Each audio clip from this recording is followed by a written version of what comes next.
Hello, everyone. Hello. Welcome to Spiritism at Noon. Uh, as always, we've been studying the books from Spiritism. In particular, we are studying now, we are going to be studying today the book A Full Life by the Spirit Joanna de Angelis. And each chapter is a different subject. So everyone is welcome to join us. If you're joining for the first time, you will be getting the full explanation for this chapter and all will be okay. So hello and welcome. We normally start by reading the chapter. We are in chapter 9, that is called Afflictions, and then we stop and comment the text. I'm going to ask for your help again, Philippa. Would you mind reading to us? No problem. Okay. Afflictions are caused by the being's process of spiritual growth, rooted either in its past lives or current existence. They stem from personal dissatisfaction about everyday occurrences that go against its wishes, as it feels frustrated or resentful for unexpected disappointments. Everyone expects for the best things to happen to them as they trust their personal values and consider themselves to be deserving of the best possible outcomes, seeing their behavior as excellent. Any occurrence that does not fit this narrative causes disgust, prompting the onset of an inevitable affliction generating discomfort. Affliction is pride's favorite child, which gets hurt as if it had the right to be the exception in the being's undergoing evolutionary process. Selfishness, the twin sibling of pride and arrogance, is a terrible virus that ravages the spirit and engages several evils that steer it away from its responsibilities. Not engaging in self-examination and not listening to its conscience to analyze the existential process, its purpose, and the reasons why certain things happen to it, it is surprised by what is unpleasant, unsatisfying, and perturbing. Living in a transitory world of events established by the divine laws, the spirit presumes to be above suffering, although surrounded by all possible forms of discomfort and pain. Okay, let's stop here.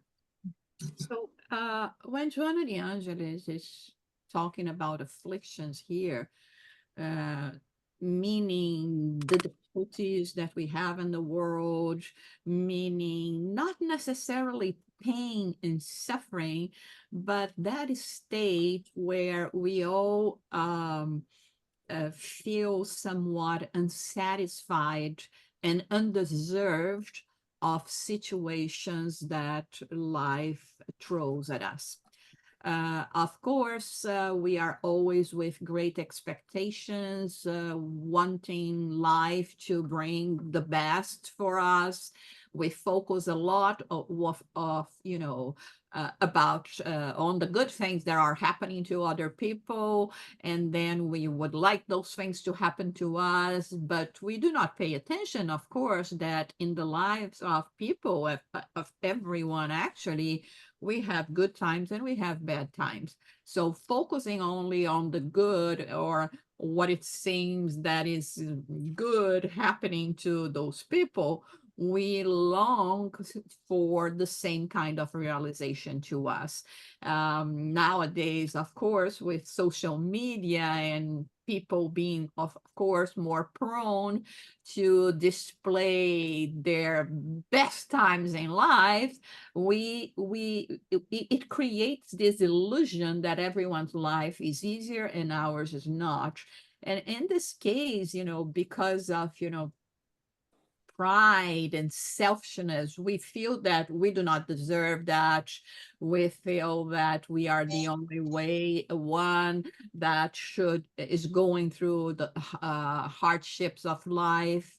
At the same time, that we are not focusing on, the lessons we can learn from everything, especially when we think about that everything we go through in life is the result of what we are doing.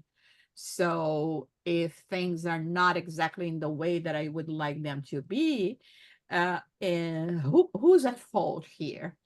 And here is when she calls a lot of attention on the fact that we are not self-examining ourselves and not listening to our conscience, not thinking about what is our purpose here in this world. And of course, for all human beings, it's the same. It's for us to improve, to better ourselves, spiritually speaking, thinking about the immortal spirit. So when we do not live that, when we just focus on the transitory world that we are living, we cannot understand the divine laws. We cannot imagine as well, even if we contemplate the idea of a God, how God could not prevent me from going through all these afflictions that I have inside. And what happens is, because normally we are unprepared to all of that, we just rebel and make things worse. We do not accept, we complain, we sabotage our lives and others' lives because misery loves company. So, okay, I'm okay. If I'm miserable, okay, I want to see other people that are as miserable as I am. In the sense that this can be some kind of justification instead of thinking exactly the opposite of, thank God, it's only me that are going through that other people are not suffering as I am suffering. But of course, being a selfish person, a person that is, with pride, that we all are, we are working to, to better ourselves, to little by little rid ourselves from that, it becomes very difficult. So here is Joanna de Angelis presenting to us the general idea of this topic, affliction. Oh, anyone would like to comment or question? Yes, Sonia? In time of afflictions, I think it's important to know this is also time to leave our faith alive inside ourselves. To know we have protection all times. It's something guiding us for one purpose. Yeah, and this is, this is why it is so hard. Like she says, we are unprepared because we are just thinking about life now. We are not thinking about, oh, okay, you say that there is a guardian angel. I don't see this guardian angel. Where is the guardian angel when I need it most? Like, they are going to just show up with a magic wand and say, what's your wish, my lord, my dear sir, or lady, Of course, we would love that.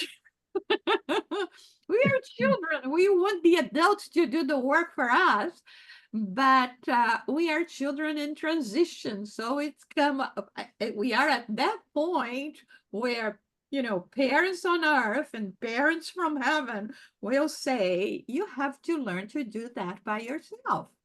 You have to learn to make good choices, not to put yourself into troubles and generate afflictions to your life. So this is why it's hard. So let's continue, Philip, please. The presumption. Unprepared for Okay. such instances, it rebels and worsens its afflictions at discovering its own fragility. The presumption, even unconscious, that it is deserving of only joys and blessings prompts rebellion and further aggravates the situation when surprised by the imperatives of evolution.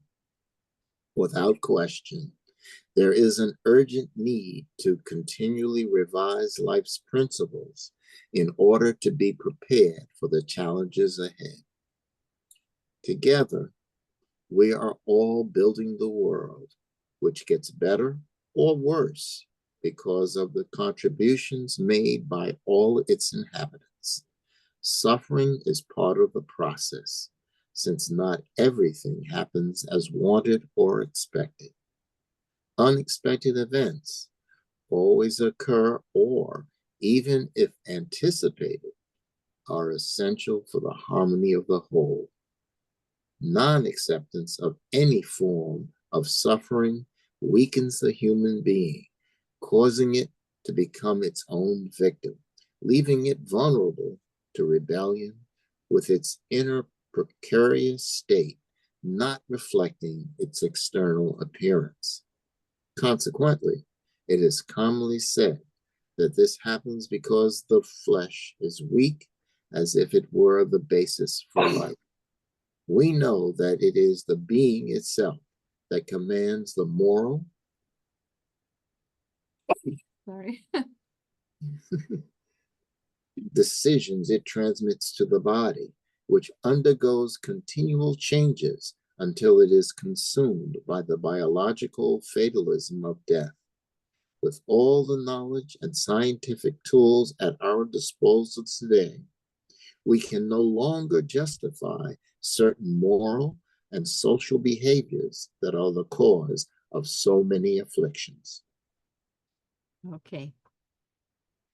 So, again, when she says we are unprepared, and when we are see ourselves facing those difficult situations that, of course, as we stated before, are totally the consequences of our actions, we see how fragile we are. We continue thinking, no, but it was not that bad, making justifications for trying to justify what we did, or uh, like we have a saying in Brazil that is pepper in the eyes of others doesn't hurt, doesn't sting our eyes. So I don't see the consequences of my actions as much as when, this is going to hurt me. And and again, thinking that we are here just to get the best out of life, and just for us to receive and to be in constant bliss according to the world's way of seeing things. So here is when she says, suffering is part of this process. You know, uh, things will not just happen because it's good for us. I remember one of the phrases, I believe it's from Abraham Lincoln, when he says, if I'm in at war, and I pray for my side to win so that God protect my side, what does it happen when, other people are, the other side are praying for God to protect them, for them to win as well? Where can we find a winner if we are all children of God? So we are only thinking about normally what is best for us according to our views. And let's say if divine providence doesn't see it this way, and it's not supposed to happen this way, we rebel, we complain, we think that we are a victim, that and even trying to justify our actions, as she says here, because the flesh is weak, and all the things, the bad decisions that I make is because of that. And even with all the knowledge, with all the enlightenment that we have today, we continue doing what we shouldn't. And in this sense, because we have more responsibilities now, we cannot say that we are continue being entitled to certain moral and social behaviors. We should review our way of living and thinking, and start thinking more about, situations in life. Now that I'm talking to you, all of a sudden it came to my mind a dream that I have to this night. And I remember that it was like I was seeing a scene from the past. I don't know what past. I don't know if I was at the present looking at the past, or if I was at the future looking at the present. I just remember saying, "Oh my God, how come? How it was this possible that we acted so irrationally? How come we had this kind of thinking, this kind of behaving, And I remember that I was so dignified with, looking back and seeing how bad we were and how irrational all of this was. And I think this is what's just trying to call our attention now. It will come a point in the future that we will look behind, and we will feel shame ashamed for our behaviors, for the way we think. We used to think and treat people and all that. Any comment or questions? So let's read a little bit more. Continue. Continue. Every time someone disobeys a law, it represents an attempt perpetrated against the harmony of the whole. Societal laws, even if some remain unfair and barbaric, have been molding human beings to act in solidarity and to respect ethnic, economic, and sexual minorities, and everything that differs from what has been traditionally accepted. Nevertheless, the hateful, separatist, aggressive, and nonconformist behaviors of people who form pockets of intolerance or even persecution of others still remain. Clearly, they are sowing afflictions for themselves, as they will be reborn in the very situations they deplore. The universal law of cause and effect forces violators to rehabilitate in the very circumstances they have labeled as indignant or repulsive under the same circumstances they fought so hard against. Atonement reincarnations taking place in very difficult situations are hands of the divine justice helping individuals rehabilitate from their crimes. Okay, let's stop here. So now she brings to our attention the consequences of our actions. Sometimes we think it's very much like, we get a little pebble and throw in the lake. It may seem that we are only throwing a pebble in the lake, but then we see the ripples of that little pebble.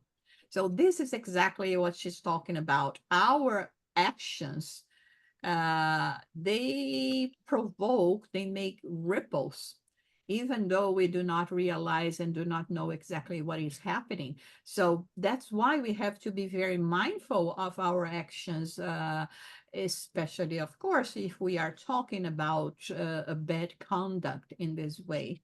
So we see still in so many fields how much we have to improve, and people that sow this kind of discord of that try to separate people, try to it's because of your gender, it's because of your ethnicity, it's because of the language you speak, it's because of you're not like me, when we are all children of God, and we come from the same source. How can we be exactly the same? We are exactly the same. We are individuals in the choices that we make, not only in terms of our behaviors that, of course, are going to have consequences, but I may prefer the blue than the yellow. And what is the what is the problem is somebody else prefers the yellow instead of the blue. I mean, it's the same thing. Is for us to close ourselves, and we will do that. So the thing is, the more we sow those uh, uh, separatist ideas, we are going to be sowing afflictions for us in the future as well, because many times people come or some to us and say, "Oh, I don't like that people," and I say, "Well, so prepare your luggage, because next incarnation, this is your destination." Okay, I mean, until again, I remember a phrase that I love from Abraham Lincoln, what is say, "The best way to destroy an enemy is to make it your friend." So now we are here thinking that I dislike this or that culture and people or etc. And so this is what is going to happen. We will, through the law of cause and effect, through the reincarnations, be given the opportunity to reborn, to reincarnate among the same people that now we disconsider. So this is when she says atonement reincarnations are going to be taking place, right? So this is a way of God rehabilitating us in all the fields that we have failed when we had an opportunity to do differently. Any comment or question? Yes, Sonia. Yes, because the spiritists, we are the minority in this planet, then I suppose not easy for others who never understand about reincarnation to understand this process of suffering, right? The afflictions, because in certain way, if it's too difficult for us many times to understand and face and apply all our lessons in the moment we feel bad moments, we live bad moments in our life. Imagine it for the people who never heard about reincarnation and the divine laws, everything we are learning here. Yeah, Sonia, in a way, you're right, but there is something else we have to consider. Although not many cultures believe in reincarnation, and basically only, more the spiritualists, of course, the Buddhists, which is already a great number, Hinduism, all of that. The majority believe in the mortality of the soul. And so, even if they do not have, let's say, to fear reincarnation, they fear life in the beyond, because they have this realization that they are an immortal spirit. And this is 90%, almost 90% of the world population. So I don't have to just fear, oh, it's because I'm going to be reborn in this or that condition. But yeah, I'm not going to be entitled to, to be in at bliss in the afterlife, and according to many religions. So if people would use that as an excuse, it wouldn't stick, because we are taught moral values. Okay, our society is very far from being perfect, but it's improving each time, and showing us new ways, more human ways of dealing with each other, of not having hatred and any kind of harboring any kind of bad emotions towards other peoples. And so we have already the societal laws that is indicating us a different way. We have religions, beliefs that already says, there is someone, whatever the name you want to give to this someone, the higher force that is actually seeing everything that you're doing, and there is an order in the universe. So I think that in the case of being more aware, like we are spiritists and spiritualists, if nothing less, it gives us even more responsibility in relation to our actions. Because those, they will say, okay, they promised me heaven or hell or the seven virgins or whatever, but that was it. No, we know for sure. We are much more aware, and it's not because we. Many times people will think, oh, maybe it's because these people, but they are more evolved than the others. I tend to think the opposite. Because we are less evolved, very much like when you have two children and one, because of certain condition requires more your attention. So you give more your attention. So I tend to think that us as spiritists require more attention. So it was given to us, completely disclosed to us. Listen, you have the potential to be better, but you're still stuck in your old behaviors. Now I'm going to clarify, to enlighten everything for you, and not going to have any more excuses. So again, it's not to place ourselves as being selected by God, as being privileged or being more advanced, spiritually speaking, than others, but I think more faulty ones than others.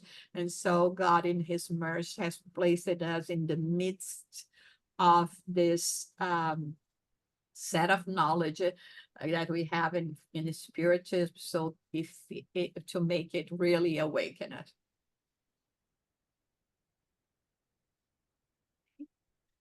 So let's continue, Philip. The small incidents that occur in a person's relationships, social economic position, and physical body results from abuses of power committed in the past, thus allowing order to be restored. The apparent misfortunes and misunderstandings that steal away joy arise from the need to educate moral pains toward the acquisition of the humility necessary for inner harmony, as well as the removal of guilt from the recesses of the unconscious, always a generator of anguish. Individuals, therefore, plow the terrain they have acquired for the construction of their ethical and moral progress by means of their actions during the time allotted for such undertaking. But given the impossibility to return in order to right their wrongs, they have the present time to build a future of peace by making inescapable reparations and working on new projects conducive to well-being. This was Jesus's masterful lesson. Being the Lord of the start, he was born in a stable and coexisted with the excluded and the despised. Regardless of his capacity as the excellent Son of God, he let himself be crucified without any complaint or rebelliousness when he could have disappeared from the hands of his enemies. And he came back to this ungrateful and perverse society, offering a new opportunity of liberation from its afflictions.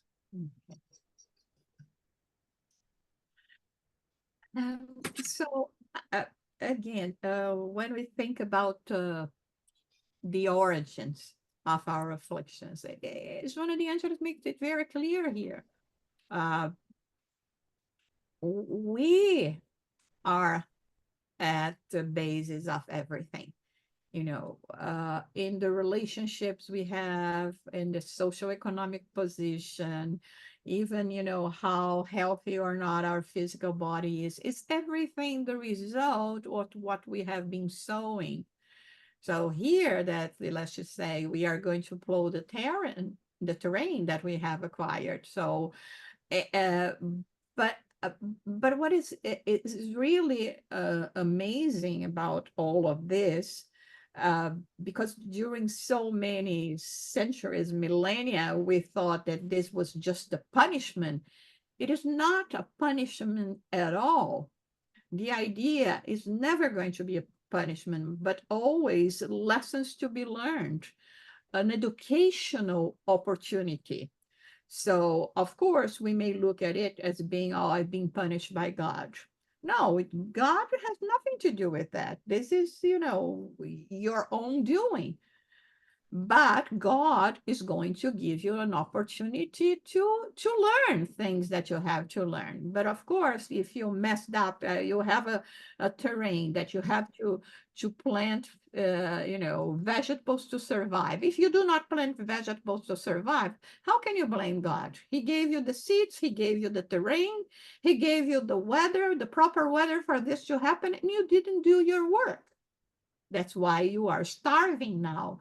And this is why we are spiritually starving, because we have been giving so many opportunities and we have not acted in accordance.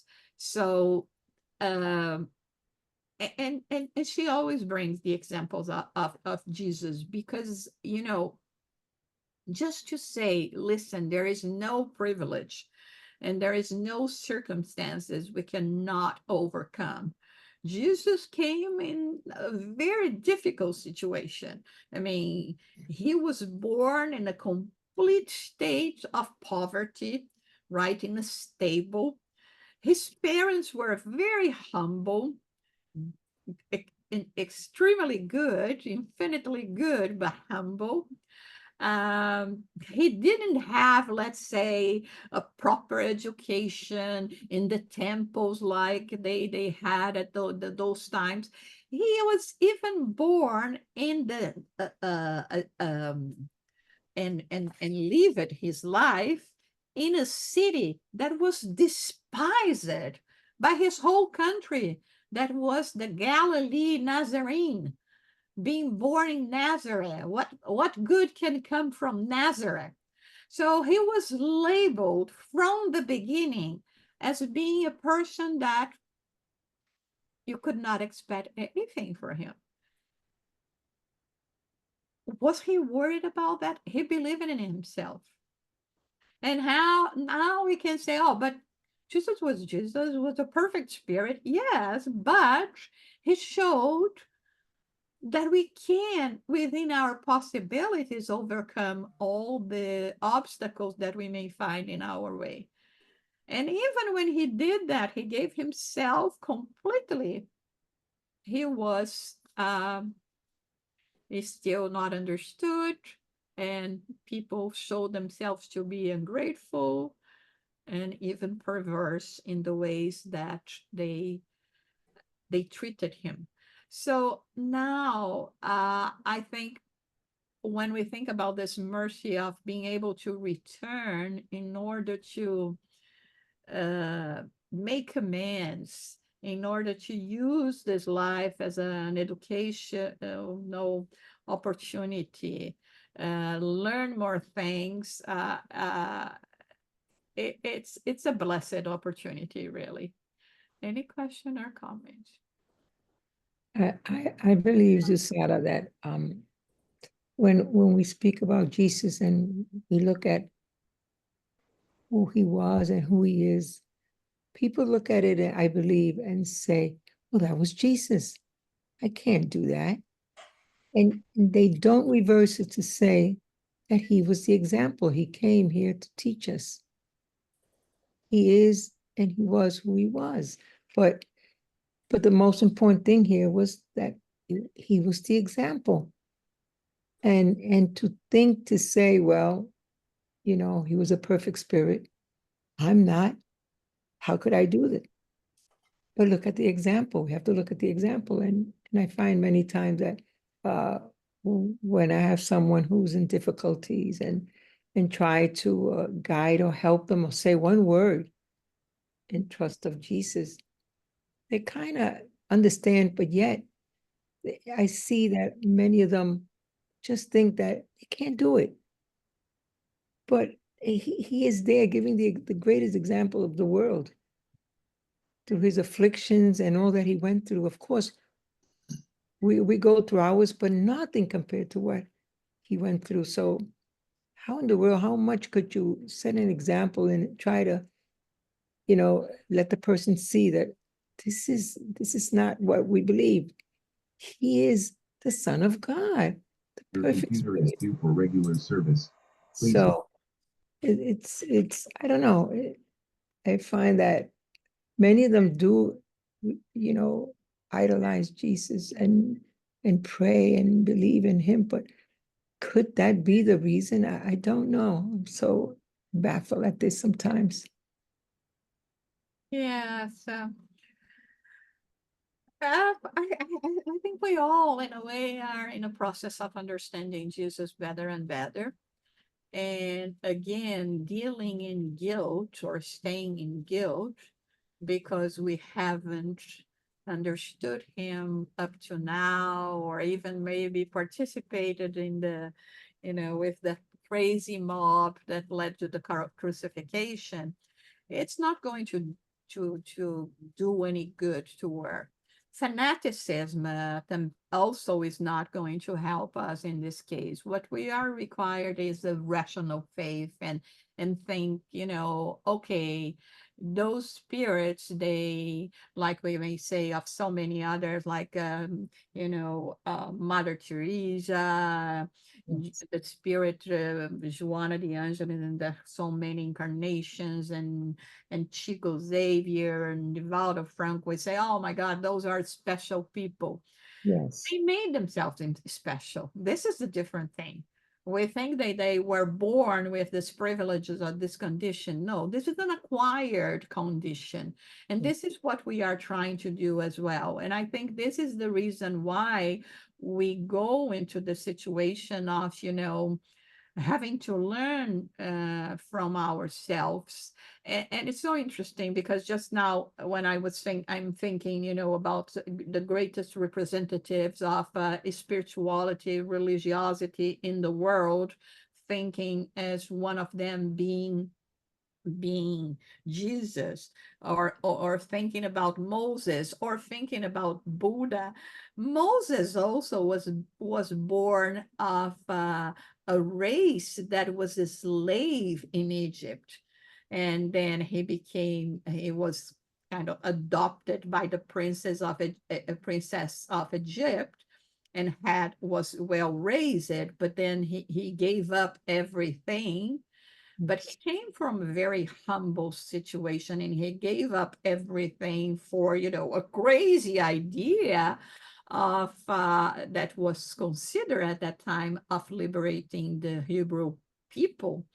Buddha was born in complete wealth, to the point that he was imprisoned in so much wealth, and he didn't know about the existence of anything different from his rich palace, until the day he was grown up and he decided to go out of the palace, believing that everyone lived like him. And he found complete poverty and gave himself to poverty to enlighten people. So you see, they came for all walks of life. Yes. And so it's not the situation where you were born that is going to make you special or not. He could be a spoiled rich. Moses could be, could even become the Pharaoh at a certain point. And Jesus came from nothing. So I think when we use that as excuse, thinking they were different, they had more. Yes, they did, but it was because they worked for that. They acquired that. And this is the opportunity that has been given to us as well. Listen, do not think that it's because of the situation that you are in, right? Even health-wise, like Chico Xavier, for instance, he had so many health problems. He was almost blind. And my goodness, over 500 books, psychographed, all donated to charity because he lived in a very poor condition his whole life. And so I think it leads us to think, it's really about us giving ourselves an opportunity to at least now not sowing more afflictions for us. Yes. Mhm. Yeah. Please. You're on mute. Yeah. You want to hear me too? Yeah. Just red lips. Trust in God and receive your afflictions without giving them too much weight. Advance step by step, and you will discover infinitely beautiful horizons that are waiting for us after For us. you cross the lowlands of the testimonies that promote your evolution. Evolution is tasked with polishing you so that the sublime diamond that you are, after being polished, achieves the brightness inherent to it and is now blurred. Rejoice whenever you overcome an affliction, which you will have transformed into a liberating experience. So Beautiful. now, let's say we are showing the results of what we have done in the past. We are reaping what we have sown in the past. But it's on our hands now to promote our future, right?